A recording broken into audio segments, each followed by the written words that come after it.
Buying your first home or moving on from your starter home can be one of the most exciting but also overwhelming processes in the home buying market. Today, I'm going to walk you through the top 5 mistakes that I've seen over my 15-year career in the mortgage lending industry. If you guys don't know who I am, my name is Arent. I've been a mortgage broker in the Pacific Northwest for the last 15 years. Mistake number 1 is not getting pre-approved. I know you probably hear that all the time, but it really is true, and here's why. If you run into a brand new realtor who's hungry for business, they'll probably take you out and show you a couple houses, whether you're pre-approved or not. A good realtor will make sure that you get your lending in place prior to seeing any homes, but I digress on that fact. If you go out and find a home you love and you just can't live without it, you have to have it, and it's $400,000, and then you come to someone like me and we pre-approve you and you're only pre-approved for $300,000, not only are you going to be devastated, but you're going to have wasted your time and that realtor's wasted their time, but that's kind of on them, so it doesn't matter. So mistake number 1 that I see the most,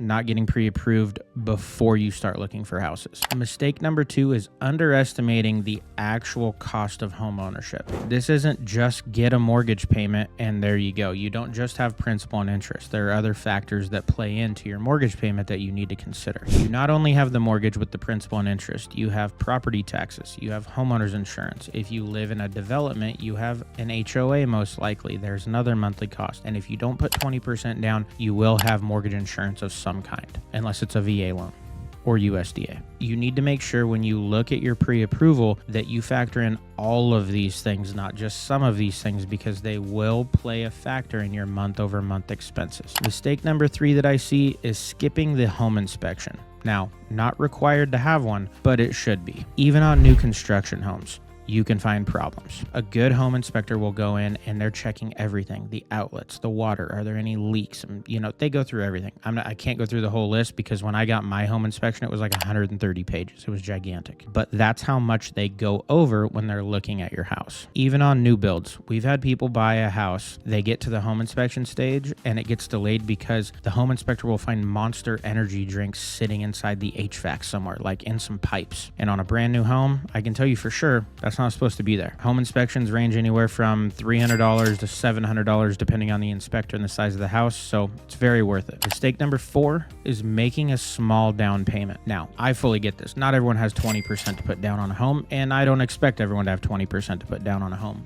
But when you make a smaller down payment, your mortgage insurance is higher. So the mortgage insurance on putting 10% down is less than it is if you put 3% down. And the same thing would apply if it were 5% versus 3%.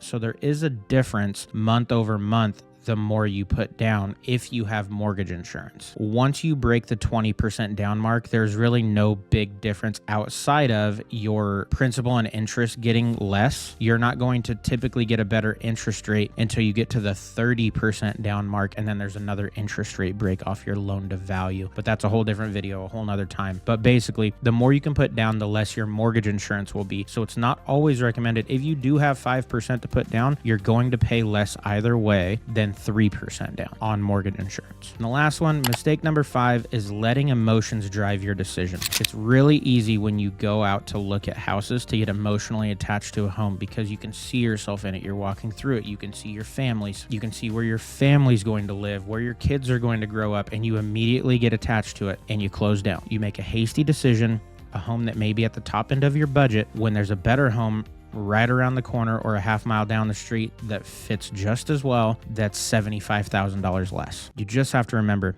you need to stay grounded in your decisions. If you say, I don't want a monthly payment over X, you need to stick to it. That's the part where people get in trouble, is you could be pre-approved for a $3,000 a month house payment. That doesn't mean you should go get a $3,000 a month house payment. If a house that you find and you love it and it's $2,200, take it. If you set a budget of, maybe you are pre-approved for $700,000, but you're looking in the $400,000 range, stick to what you agreed to in the beginning. It will help you in the long run, because when you weren't caught up in it and you weren't emotional, you had a budget in mind. If you stay grounded in your budget and your needs, you'll be in a far better off position in the end with what you decided to before you got emotionally attached to a home.